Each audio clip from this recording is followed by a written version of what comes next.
What's up, y'all? Just another check-in in this prep. Just wanted to recap my recent trip to Texas where I stayed with Brandon and Andrea, our very own 3DMJ content creators. We had a lot of fun and did silly things. Obviously, stayed with Andrea and Brandon and got some cardio in, as you can see here. But really just huge appreciation to both Andrea and Brandon. They're very close friends. They are the people behind the 3DMJ YouTube channel you're watching, our Instagram, the vault, all the pictures you see, and really a huge part of just the family. So it was awesome staying with them. They live only 5 minutes away from Game Day Barbell, owned by Joe Stanek and Tim Thibodeau, who were very gracious and allowed us all to train there. It was awesome. I met up with Omar. I met up with Conor Heffernan. We trained all the time. We were in Austin at Game Day, where I met people I've known for a while, but only online. Of course, met up with old friends like Ellis McLean, 2 times world champ. What's up, boy? And then we did a whole bunch of filming at the Stark Center, which is at the University of Austin and Texas. And it is the biggest repository of physical culture history. You're going to see what you're a part of, and it's truly the Mecca. I'd encourage people to just take a pilgrimage there and learn about the history of your sport, what it means, how it goes all the way back to different eras where testosterone wasn't even in the dictionary. And you get people like this, like Bobby Pandor, looking amazing, Max Sick, just the origins of bodybuilding and powerlifting. And this was all started by Jan Todd, pictured here, as well as Terry Todd, who are strength athletes in their own right, but also historians. And it was just an incredible experience. I've been there once before, got to go back and really just got to connect with my history. And all this was for the Iron Culture documentary. So we did a bunch of filming. Conor Heffernan was with us, who worked for 2 years at the Stark Center before he moved back to Ireland. Gave us the tour, did a whole bunch of talking about all the different eras, aspects, exhibits.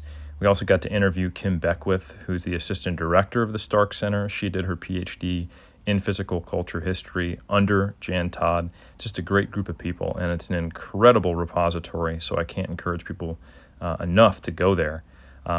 After we finished up at the Stark Center, the next filming location on our trip required a bit of a road trip, and that was going to Arlington. And so the 4 of us packed it up, Brandon, Conor, myself, Omar, and we went to Metroflex, the original, where I met none other than, that's right, Ronnie Coleman. And this was a dream come true to me.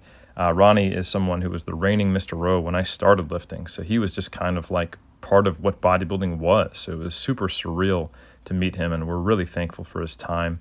Conor was like a kid in a candy shop. Hell, we all were. And Ronnie very graciously, after he finished his workout, which he still goes hard on, despite some of his physical challenges these days, he gave us his time. He gave us an interview. We also interviewed Brian Dobson. We interviewed Big J, who hooked the whole thing up. Huge thanks to you. And I also got to meet some of the members of Metroflex. And then the final part of our trip was going even longer road trip all the way to Lubbock, where we went to Grant Tinsley's lab, where he has 2 awesome PhD students, Christian and Madelin. Shout out to you both. And we did 9 different body composition tests, Omar and I, as well as getting our resting metabolic rate measured. So we got to really see how arguably the best body composition lab in North America does it. And most importantly, they're just wonderful people. It was a great experience. They gave us their time most of the day. And even after that, of course, they were willing to give us more. And we did interviews with all of them, talking to them about their history, how they got into it, them as lifters, them as people, and what it means to them to do good research, good science, and how they give back. And we had some really good interviews with not only Dr. Grant Tinsley, but also Christian and Madelin. And they're doing great work. They're going to be leaders in the future in the evidence-based space, and it's really just exciting to see it being paid forward. And it makes me very grateful to see what we're a part of. So again, huge thanks to everyone on this trip, from the team over at Game Day, to Andrea and Brandon for their tireless work, to Joseph for doing all the filming for Omar's YouTube channel. Make sure you pay attention to that. Of course, to the crew at Metroflex, and then, of course, Grant Tinsley and his rock star PhD students, who, of course, we trained with. We got in a really good session, and, of course, afterwards, what did we do? We had to get some food. So we got our grub on. We got to talk. It was a great experience. Huge thanks to them. Grant and your wife, Tess, made us dinner one night, And then, of course, we went to your house and we got to train with you. And my God, what a badass home gym. Check this out. And we trained real hard. And of course, most importantly, we got some posing in. And in fact, I got a fair amount of posing in. Omar was putting me through the paces for his channel, just for general content, and also just so I have it on record. So huge thanks, brother. We did a lot of posing and the really great lighting over at Game Day Barbell. So Game Day is awesome, by the way. I can't recommend it enough. It is truly a gym that caters to not only powerlifters, which probably it's best known for, and has some of the best in the world training there. Hung out with Jesus Olivares, saw him for a bit while he did a video and did some training with Omar. Some high-level, nationally qualified weightlifters, some of the best USAPL powerlifters, and then also they've got a great bodybuilding area. So no one even blinked an eye when, of course, I was stripping down to the 70s Rascal trunks and hitting some shots. We did that multiple days. And you can see here that the kind of conditioning I have right now in really good lighting, it looks great. And I know I emphasized this in my last video, but bodybuilding is very much illusions, and especially on the gram. If you know how to find good lighting, if you show your best shots, you hide your weaknesses, you know how to pose. And then if you throw, structure and different things on top of that, you can really look quite good. And I think for a competitor, it can give you a false impression of actually how lean you are. So believe it or not, as you look at these videos and these shots of me posing, I still have another probably 5-6 pounds of body fat to lose before I'm in really, really good condition.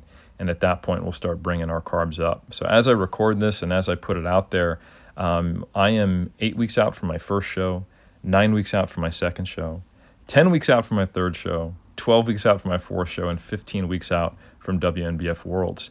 And let me tell you, one thing I want to talk about is just, we only show people online what we want to show them. And something that I haven't shown you all for a while, because it isn't really who people see me as these days, is that I'm an athlete first. I know people see me as a professor. They see me as someone who promotes science.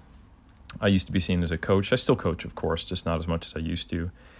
People might see me as a content producer, a talking head, a podcaster. But if you were to ask me what centrally drives me, I'm a competitive person. And I want to push myself to my limit. I want to see what I can get. And I'm especially interested in taking myself to my peak capacity because I know that I don't necessarily have the best structure and the best genetics or just the best build, if you will, in terms of shape for bodybuilding. But I am hungry. And I think people sometimes, I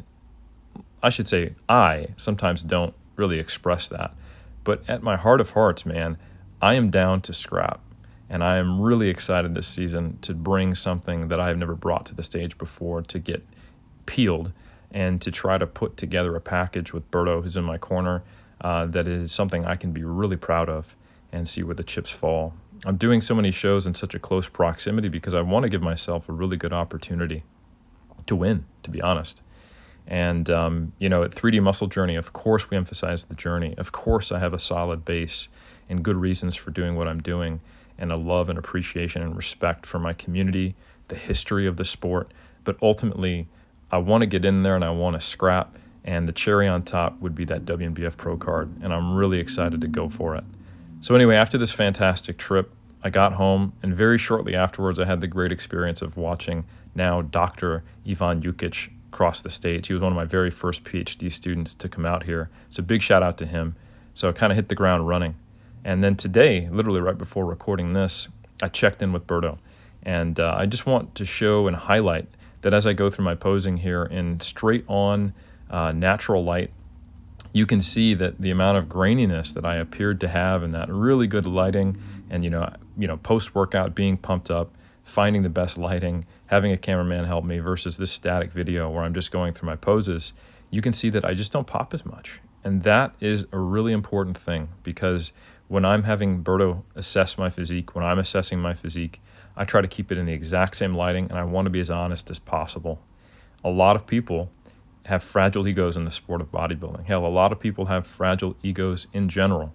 And the only cure to that, from not being a barrier to your success and getting in your way and making you feel better about yourself instead of actually being honest and seeing what you need to work on, what you need to improve, is really just being transparent.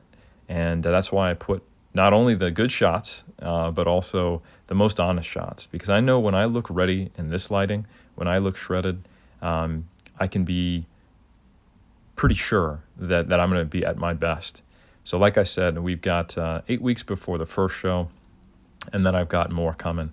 As far as my training right now, I'm just doing the minimal amount to not regress my strength in terms of powerlifting, because I think I mentioned previously, my last check-in, I did my powerlifting meet, right? And I need to lean back more in the shot. But anyway, I did a powerlifting meet. It went really well, and I'm actually considering trying to get an invite to maybe Worlds, or even maybe Masters Worlds, or an international competition as an 83, because I'm a lot more competitive there. And as I get more and more experience as a bodybuilder, I'm figuring it out. But that's really a tiny part of my training now, just some singles. And predominantly, I'm really getting a lot more efficient and more effective with my bodybuilding training. And I feel like I'm seeing some positive effects in my physique, whether that's fullness, better muscle maintenance, or just not being as flat. But anyway, that's all I got, team. Thank you for watching, and I'll see you next time.